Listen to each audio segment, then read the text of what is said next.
Bear Island in La Perouse, and Bear Island, this was a fort constructed in the 1880s, and it was originally built to protect the back door of Sydney from naval attack, and then it's become a historic site that national parks now manage.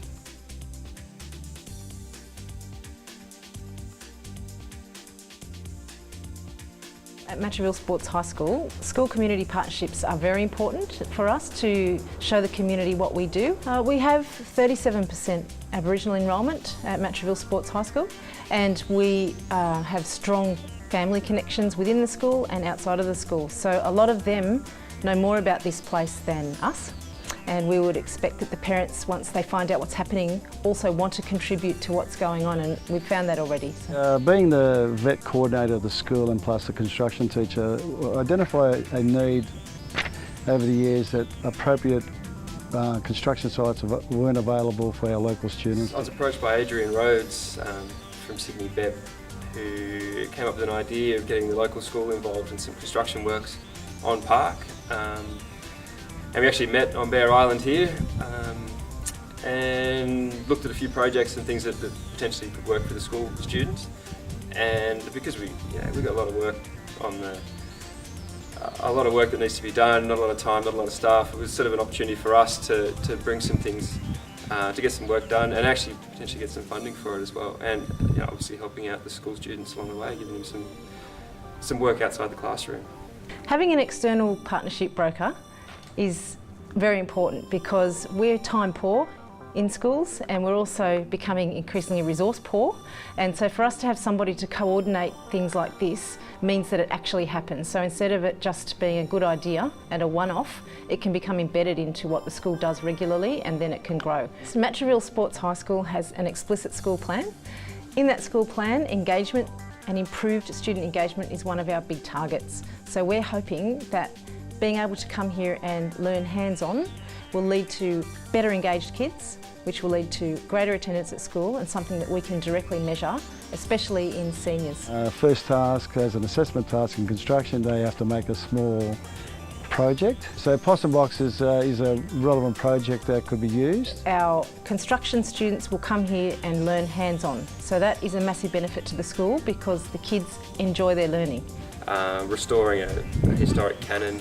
These are the skills that the students can take along with them and use for job interviews and use for further training or interests and all the rest of it. So I think that's a real direct benefit to the students. For the science students, they are also applying chemistry theory in reality, and that is rare. Well, one of the projects we do out here is the metal conservation work, so it's working with historic elements and things that are over 150-year-old. And our hospitality students have been involved in capacity of having a launch as part of this partnership. Their ongoing involvement is going to be the students being on site. We will cater to their needs. I'm amazed by the amount of benefits that I hadn't even thought about. Like we've got things like staff development. I've got field officers here that are really keen to take on an extra role of looking after some of the staff and planning some of the students and planning projects, and that's everything to do with ordering materials for these projects and planning the works.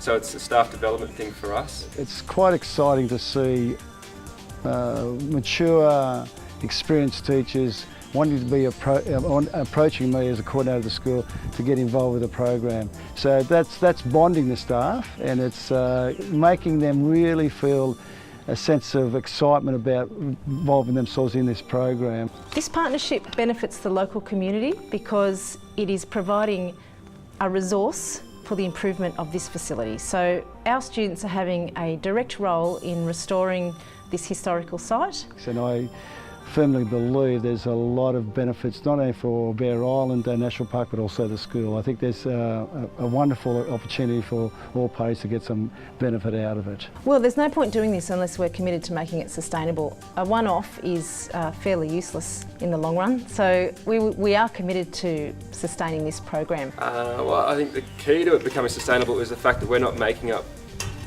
these works just to help the students out. These are actually jobs that we need to do. A lot of it's cyclical sort of maintenance on these cannons. Every 6 months we need to treat the metal on Bear Island. And there's not many schools that have this kind of opportunity for children to go and learn hands-on, and it's not contrived. For national parks, it's a one of our key priorities is community involvement and bringing more volunteers into the park. So this is stuff that's really driving us forward in this, and so I think the national parks are very committed to this kind of work, and this has just been so successful at this point.